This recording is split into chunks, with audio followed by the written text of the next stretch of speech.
Hello guys, so Lolo, this is for Libra. Okay, sorry. Libra, welcome dito sa aking channel, Kapalaran 888. Welcome guys. Alamin natin kung anong messages, vibration, gabay, energy para sa lahat ng Libra. 32-5, despair.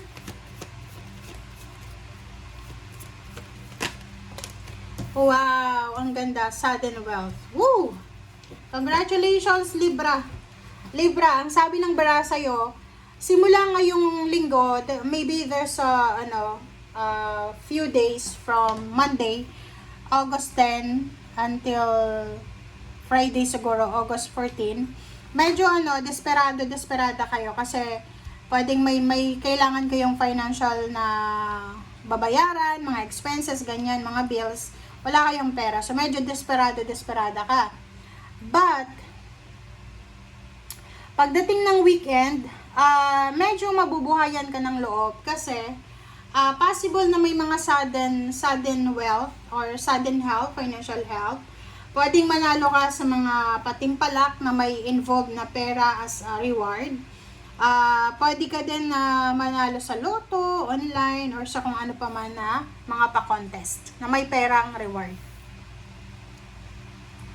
So, dahil dyan, medyo magiging maayos yung takbo ng isip mo.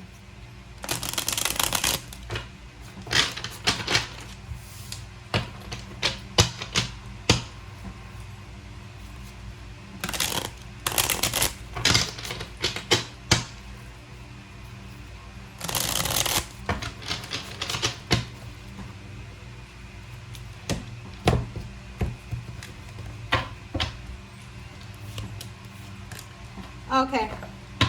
So, dito guys, sinasabi ng bara sa'yo na this week, meron kang mga confused ideas. Parang hindi mo alam kung anong mangyayari. Parang sa future to. So, medyo confused ka kung anong mangyayari sa future. And especially sa pera, kaperahan siya. Nakikita ko sa'yo dito na medyo nag-aalala ka kung anong mangyayari sa'yo pagdating ng araw.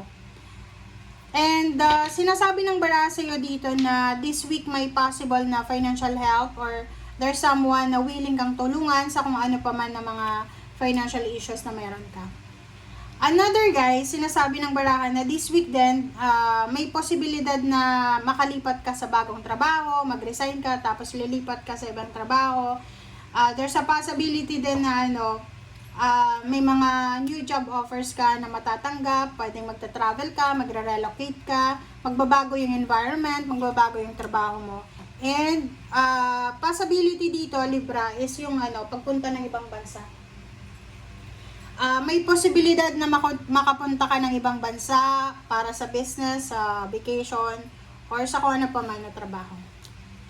Another is 3 of Pentacles. So, sa nakikita ko sa'yo dito, kung may pinaplano kang negosyo, or kung may negosyo ka sa ngayon, mas magiging maganda ang takbo ng negosyo mo.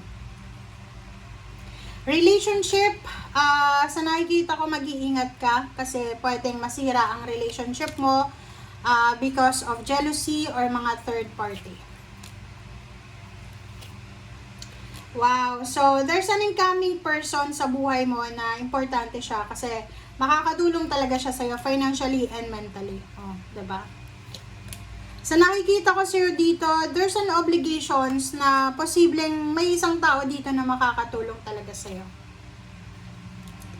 Death card. Sinasabi ng bara sa'yo dito na you need to be careful sa mga naging ex nyo, sa mga naging karelasyon nyo, kasi posibleng gustong makipagbalikan sa inyo, but the Empress is telling you na wag na. Okay? Yung Empress, sinasabihan kayo na wag na kayong makipagbalikan, wag na kayong bumalik pa sa mga taong nanakit sa'yo. Mas mag-focus ka na lang sa kung ano yung nagbibigay ng kaligayahan sa'yo sa ngayon. Magician, wag tayong magpadalos-dalos. Okay? Wag tayong magpadalos-dalos. Be careful sa mga decision making nyo starting today or this week.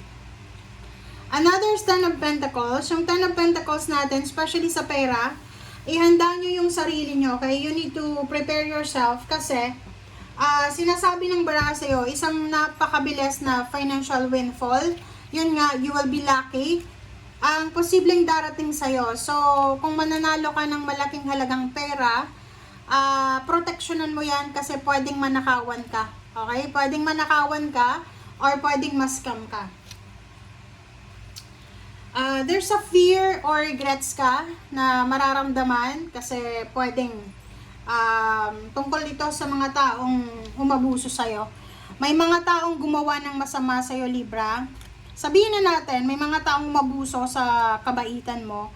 And yung mga taong ito ay posibleng malalaman mo na lang, okay? Medyo maraming chismosa sa kapaligiran. So, malalaman mo na sila ay they are struggling, financial or emotional struggling yung nangyayari sa kanila.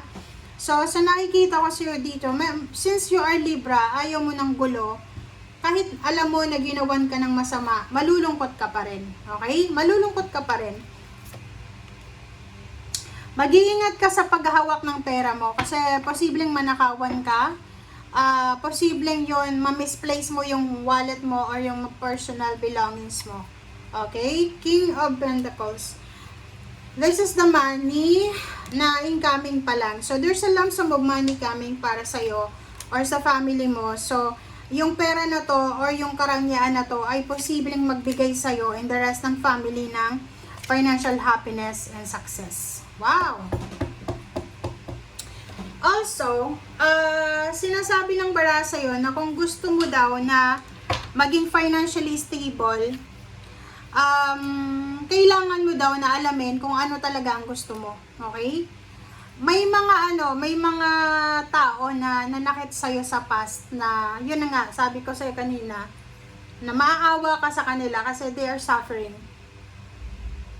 Yung mga tao talaga na parang binackstab ka, sinira yung pagkatao mo, parang ganun. Maawa ka sa kanila kasi they are suffering.